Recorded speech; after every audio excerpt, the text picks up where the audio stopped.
Hi, I'm Sofia Leiby, and I'm going to give you a little tour of my studio. So, it's about 5 o'clock in Berlin, where I live, and I'm located in the west part of Berlin in a neighborhood called Charlottenburg, and I've been working on these new paintings.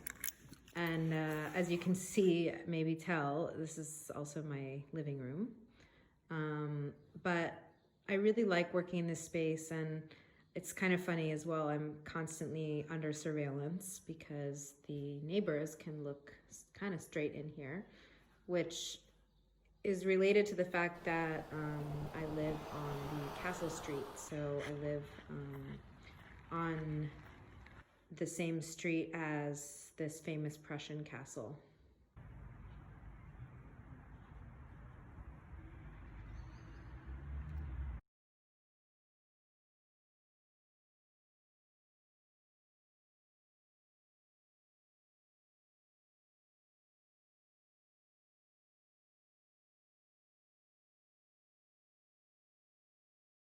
Here is the letter that my friend wrote my neighbors when we had a poetry reading here on the 1st of February. It was called The Romance of the Rose, and it focused on the medieval poem The Romance of the Rose, which is about seduction and how to seduce in a number of different personalities. It's one of the oldest pieces of French literature.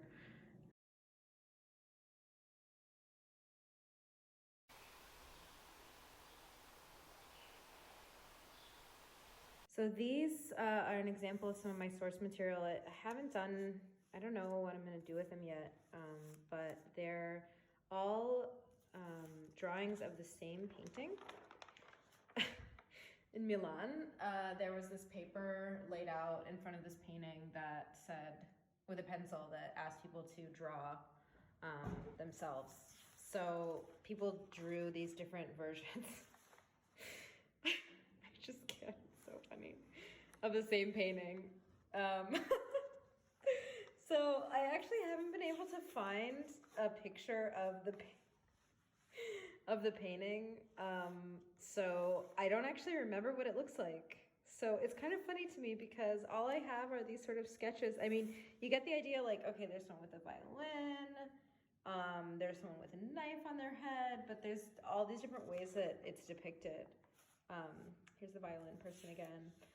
And yeah, I really like this kind of stuff because I'm always into investigating gesture, and like I said before, the sort of democratization of gesture.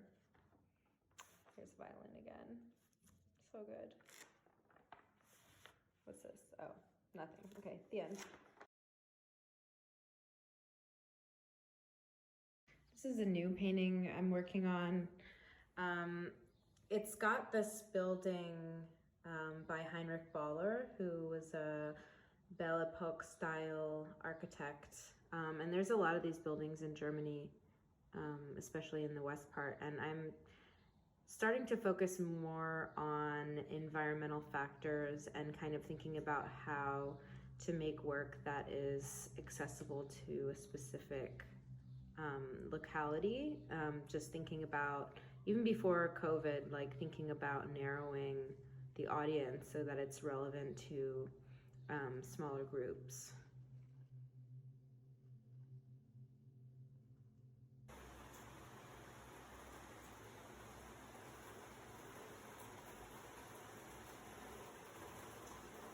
So this is one of my favorite things. It's a replica of a finger of Hercules that is from a museum down the street from me that's only plaster replicas of famous sculptures.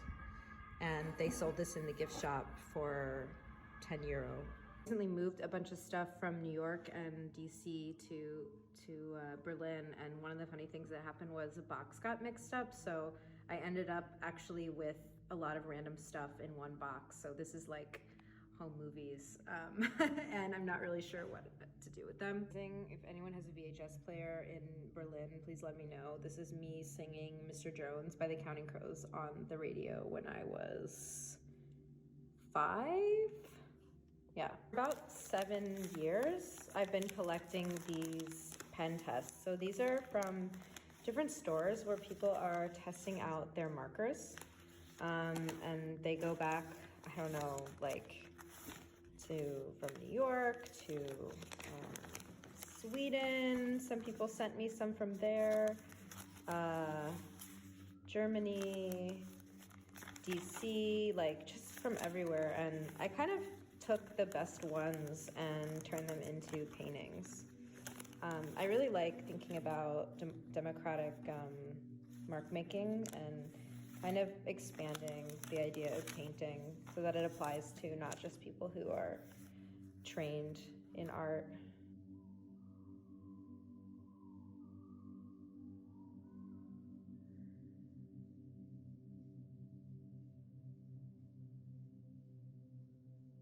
So this is a painting that has a few different elements. It's called Princess Apotheke, and it's got this symbol I'm obsessed with, which is the apotheke symbol, which pharmacy, it's different in every country, and I kind of like thinking about local visual signifiers and how they vary from place to place.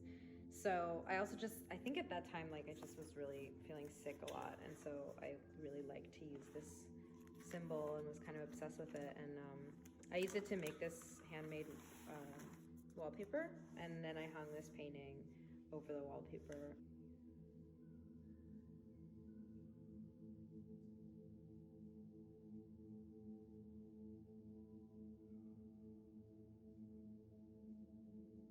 Favorite books. It's about handwriting analysis, and I've done handwriting analysis before, and I think it's really interesting just in the relationship it has to gesture and to art history.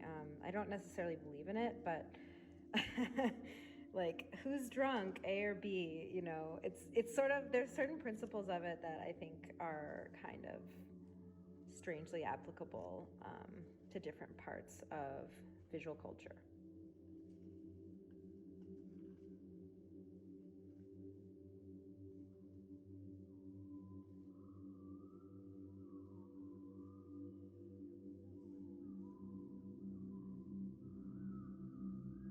Really love these things. It's like a see-through, I don't know, like I think it's like a window protector or something, but I really like painting on both sides of them, and a lot of the time with my work I'll start with something and then photograph it and then draw on top again and then print it out, and then it'll end up in a totally different form than how it started. So this is an example of something that's kind of like a transitional object in that way. One that I just showed you, the object that it kind of came from, so it's got this really interesting depth to it, and this is going to be screen printed and probably going to a show soon.